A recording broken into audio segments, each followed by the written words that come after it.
किसी का नाम ना लिया होता, लेकिन थोड़ा है हमेशा मेरे का लीजिए करना गया है। बहुत बहुत धन्यवाद जी, बहुत बहुत धन्यवाद फौजी साहब। ये तो आपका बच्चा है जिले का यूथ का प्रधान विकास। 1 मिनट अगर चाहोगे तो ठीक है, तो नहीं तो हाथ जोड़ ले बैठे हैं इनका मैं विकास।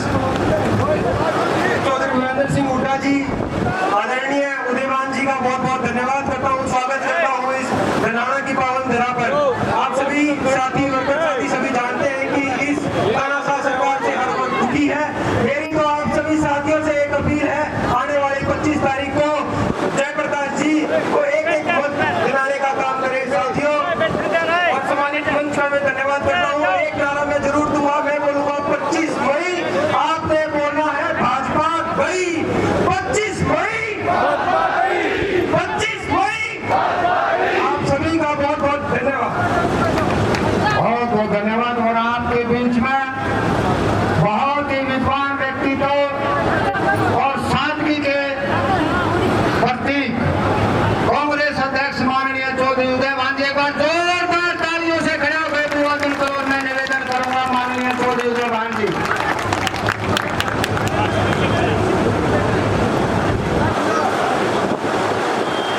हरियाणा प्रदेश के जन जन की आशा और विश्वास के प्रति हरियाणा प्रदेश के बहुत ही सर्वप्रिय जनप्रिय नेता, पूर्व मुख्यमंत्री नेता प्रतिपक्ष आदरणीय चौधरी भूपेंद्र सिंह हुड्डा जी, आपके हर सुख दुख के साथी, बहुत ही जुझारू, और 3 बार आपने विधायक चुन के भेजा, पूर्व चीफ पार्लियामेंट सेक्रेटरी, आज के इस कार्यक्रम के आयोजक श्री रामकिशन फौजी जी, हमारे पूर्व मंत्री बहुत के हमारे आदरणीय पंडित वासुदेव शर्मा जी, ठाकुर लाल सिंह जी, हमारे पूर्व जिलाध्यक्ष भिवानी से संदीप पवार जी, सतवीर रतेड़ा जी, भाई अनिल धानक जी, बहन निर्मला जी, विनोद भूषण भैया जी, दिनेश जी सह प्रभारी, प्रदीप गुलिया जी। लूंगा 25 मई को जो होने वाला चुनाव है, ये मामूली चुनाव नहीं है, ये चुनाव इस देश की दिशा और दशा तय करने का चुनाव है। एक तरफ आपके सामने तानाशाह आज के प्रधानमंत्री श्री नरेंद्र मोदी जी हैं, जो इस देश में तानाशाही लाना चाहते हैं, इस देश को चीन और रूस के रास्ते पर ले जाना चाहते हैं, इस देश की संवैधानिक संस्थाओं का गला घोटना चाहते हैं, इस देश में विपक्ष की आवाज को दबाना चाहते हैं।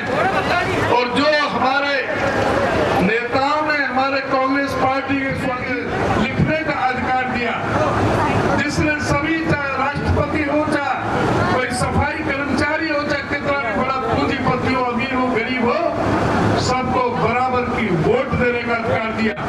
कोई किसी धर्म की पालना करता हो, किसी में आस्था रखते हो, अपनी आस्था के मुताबिक अपनी पूजा पद्धति करने का अधिकार दिया। इस तरह से उस संविधान में सभी को बराबरी का दर्जा दिया। आज उस संविधान को खतरा बना हुआ है।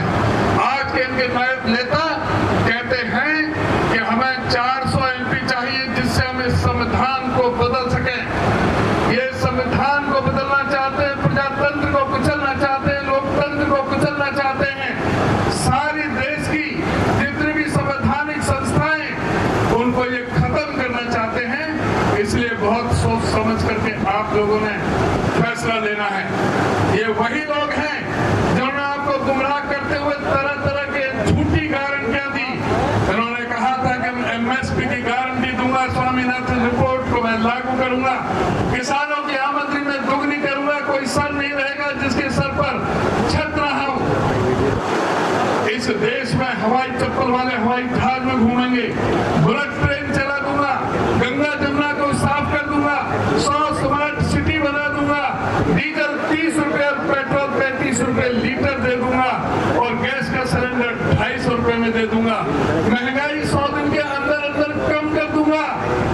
100 दिन के अंदर अंदर विदेश से काला धन में देश में ला करके सबके हिस्से में 15-15 लाख रुपए घर बैठे पहुंचाने का काम करूंगा। इस बात को आप सोचें कि किस तरह से इन झूठे लोगों ने हमें बरगलाने का काम किया। इनकी गारंटियां झूठे हैं, ये झूठे हैं। इन लोगों ने हमेशा किसानों के साथ किस तरह का भेदभाव किया आपके सामने है। एमएसपी की गारंटी देने वाले इन लोगों ने किसानों को 13 महीने तक सड़क पर छोड़ दिया था तरसने के लिए।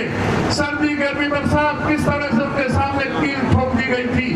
दिल्ली के रास्ते बंद कर दिए गए थे। उनको झूठा आश्वासन देकर के आंदोलन खत्म किया गया। उन किसानों को कुचलने वालों को आज भी टिकट थमा दिया गया और उन किसानों ने दोबारा आवाज उठाई तो पंजाब और हरियाणा की सीमा पर अंतर्राष्ट्रीय बॉर्डर बना दिए गए, पक्की दीवारें खड़ी कर दी गई और किसानों पर ठंडी पानी की बौछारें दागी गई। किसानों पर रबर बुलेट फायर किए गए, किसानों पर ड्रोनों से हमला करने का काम किया। इस तरह से व्यवहार किया जैसे ये दूसरे देश से दुश्मन आगे हों। आज समय आपका है, आज जवाब आपको देना है। इसलिए मैं आपसे अनुरोध करूंगा, इनके झूठे आश्वासन पर नहीं आए। ये बेटी बचाओ और बेटी पढ़ाओ वाले लोग हमारे महिला पहलवानों को किस तरह से इन्होंने बेइज्जत किया, किस तरह से हमारे महिला पहलवानों को जंतर मंतर पर धरना प्रदर्शन करना पड़ा और उनके साथ बदतमीजी करने वाले को कोई भी एक्शन नहीं लिया। उसके बेटे को आज भी टिकट थमा दी गई। ये न्याय को कोई महिलाओं से मतलब है। आज नरेंद्र मोदी उस व्यक्ति के लिए वोट मांग रहे हैं जिसने 400 महिलाओं के साथ बलात्कार करने का काम किया कर्नाटक के अंदर। आज नरेंद्र मोदी मणिपुर की बात नहीं करते, हाथरस की बेटी की बात नहीं करते, उन्नाव की बेटी की बात नहीं करते, देहरादून की बेटी की बात नहीं करते। इनको शर्म आनी चाहिए। बेटी बचाओ और बेटी पढ़ाओ वाले इन लोगों ने हमेशा जो किसानों का महिलाओं का अपमान करने का काम किया है। कांग्रेस पार्टी ने ये अपने घोषणा पत्र में वायदा किया है हर जिले में बाबा साहब डॉक्टर भीमराव अंबेडकर जी के नाम से एक डॉक्टर अंबेडकर भवन, उसमें हॉस्टल और उसके अंदर लाइब्रेरी बनाने का काम। हर जिले में हम हॉस्टल और डॉक्टर अंबेडकर भवन बनाएंगे जिसमें कोई भी बेटा अपना हॉस्टल में रह सकता है। कांग्रेस पार्टी की ये भी घोषणा है कि हम हर जिले में महिलाओं के लिए, कामकाजी महिला हैं, हमारी बेटी जो कॉलेजों में पढ़ रही हैं, उनके लिए कहीं जगह नहीं मिलती। शहरों के अंदर कोई कमरा मकान किराए पे लेने में बड़ी दिक्कत होती है। और बेटियों के लिए, महिलाओं के लिए हर जिले में सविताबाई फूले के नाम से एक महिलाओं के लिए हॉस्टल बनाने का काम करेंगे। हमारी पार्टी का यह भी वादा है हर जिले में एक गवर्नमेंट मेडिकल कॉलेज जिसमें अस्पताल भी होगा। हर जिले में एक गवर्नमेंट मेडिकल कॉलेज खोलने का काम हमारी पार्टी करेगी। हमारी पार्टी का ये भी ऐलान है, वायदा है, इस देश में रहने वाला प्रत्येक नागरिक जिसको इलाज के लिए भटकना पड़ता था वो किसी भी अच्छे से अच्छे अस्पताल में अपना इलाज कराएगा। 25 लाख रुपए तक का इलाज कांग्रेस की सरकार आपको करा के मुफ्त करा करके देगी। कांग्रेस पार्टी ने ये वायदा किया है कि जो गरीबों को राशन कार्ड मिलता है, राशन मिलता है 5 किलो के हिसाब से, हमारी सरकार आने के बाद उस राशन को डबल किया जाएगा, 10 किलो के हिसाब से दिया जाएगा। साथ में दाल भी मिलेगी, चीनी भी मिलेगी, सरसों का तेल भी मिलेगा, मिट्टी का तेल भी देने का काम हमारी सरकार करेगी। हमारी पार्टी का वादा है जो किसानों ने, जिन्होंने जैसे मैंने पहले जिक्र किया, 750 किसानों ने अपना एमएसपी के लिए अपने प्राणों का बलिदान दिया। हमारी पार्टी का वादा है कि जब हम सरकार में आएंगे तो हम किसानों को एमएसपी की लीगल गारंटी देंगे। किसी भी किसान की फसल एमएसपी से कम नहीं बिकेगी। हमें इस पार्टी का वादा है कि सभी किसानों का, मजदूरों का, गरीबों का, दलितों का, पिछड़ों का नरेंद्र नरेंद्र मोदी जी ने तो अमीरों के 16 लाख करोड़ माफ किए हैं। कांग्रेस पार्टी की सरकार बनेगी तो इन सभी किसानों का, गरीबों के सारे कर्जे पूरी तरह से माफ करने का काम करेंगे। हमारी पार्टी का ये भी वादा है कि हम मनरेगा मजदूर की मजदूरी जो ये 261 रुपए का जो कर रहे हैं उसको हम 400 रुपए देंगे। और आपकी जब सरकार बनने के बाद 200 रुपए हमारी कांग्रेस की सरकार अपनी तरफ से, हरियाणा की तरफ से देगी। 600 रुपया मनरेगा मजदूर को देंगे। और जो मैं, क्योंकि जल्दी है, मैं आपसे अनुरोध और प्रार्थना करूंगा कि आप ये संकल्प लें, एक वोट 25 मई को कांग्रेस पार्टी के उम्मीदवार जयप्रकाश को आप वोट देकर के यहाँ से सफल बनाएंगे। दोनों हाथ खड़े करके इसका आश्वासन दें। और जो हमारी सरकार बनेगी आने वाले चंद समय में, 2-3 महीने में, 4 महीने के अंदर, तो हम क्या करेंगे उसके बारे में हुड्डा साहब आपको बताएंगे। आप सम्मानित महाराज जी आपके बीच में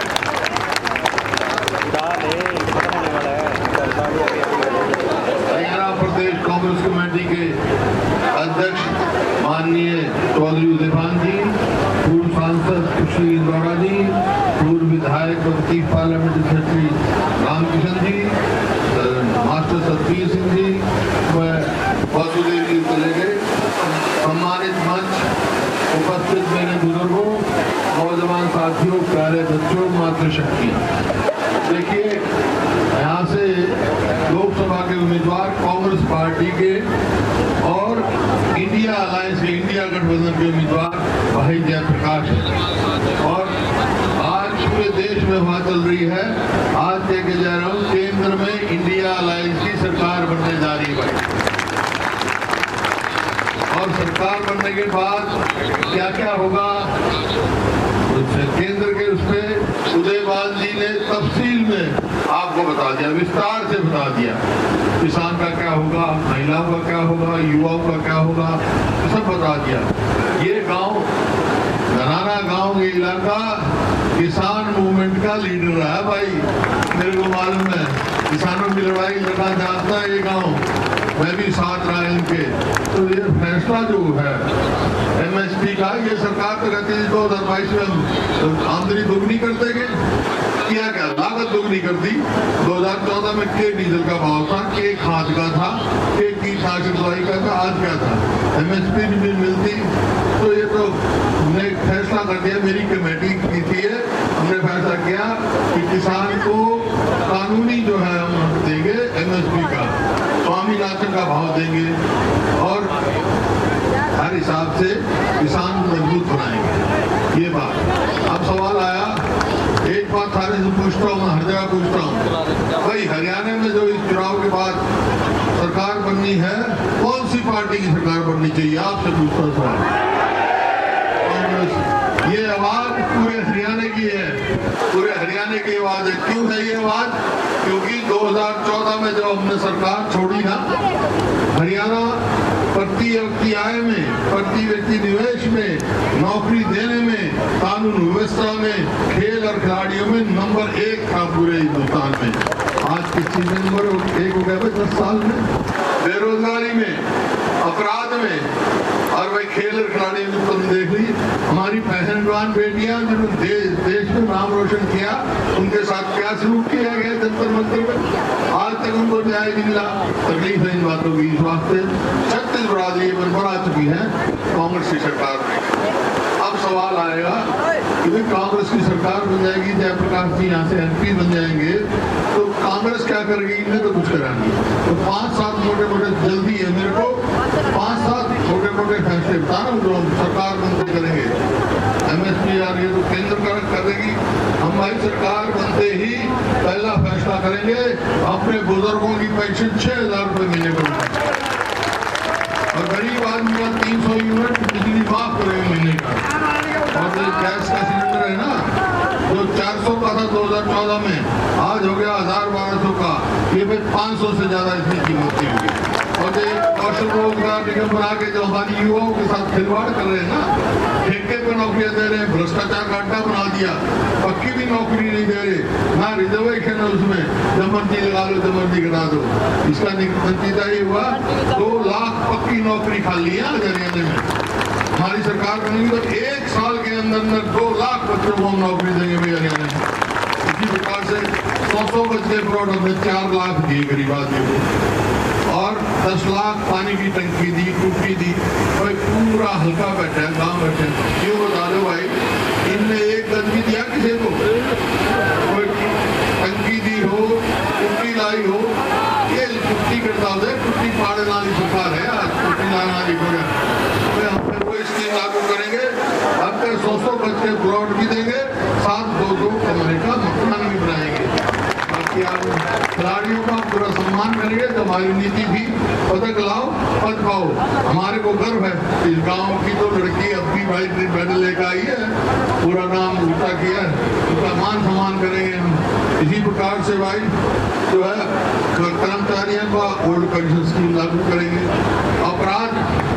अपराध का देख रहे हो आप, डाके पड़ रहे हैं और रोटियां मांगी जा रही हैं। भाई 2004 में भी ऐसा ही माहौल था। 5 में मैं बराता बनते मैंने कह दिया था बदमाशों को, या तो बदमाशी छोड़ दो या हरियाणा छोड़ दो। या तो याद होगा ना आपका, आज फिर कह के जा रहा हूँ बदमाश सामने हरियाणा में रहना, ठीक है ना। तो एक बात है, एक फैसला कर लें, तो हमारे अध्यक्ष जी ने कह दिया भाई संविधान बचाने की लड़ाई है, संविधान तो बचाना ही है। संविधान बचेगा तो जब तो प्रजातंत्र बचेगा, प्रजातंत्र बचेगा जब तो सारे अधिकार बचेंगे वोट देने के, तो सबको पता है। तो मैं ये कह रहा हूँ कि आज ये सारी बात कही है, ये कब होगी? जब सरकार बनेगी। सरकार बनने का पहला कदम क्या है? वो है पार्लियामेंट। यहाँ से हमारे भाई, मेरे जुझारू साथी, जिसकी आवाज में दम है, भाई जयप्रकाश जी उम्मीदवार हैं, लाखों वोट से इनको जिता के भेजो भाई। एक बात ये मेरी मान लो, एक बात सारी मान लो, मेरी तो ये मान लो, लाखों वोटों से जयप्रकाश को जिता के भेज दो। सारी ये मान की बात कह के जा रहा हूँ, जयप्रकाश को जिता के भेज दो भाई, मैं सारी सरकार बना दूंगा हरियाणा में। मंजूर है? हाथ खड़े करके बता दो भाई। बहुत बहुत धन्यवाद। जय हिंद।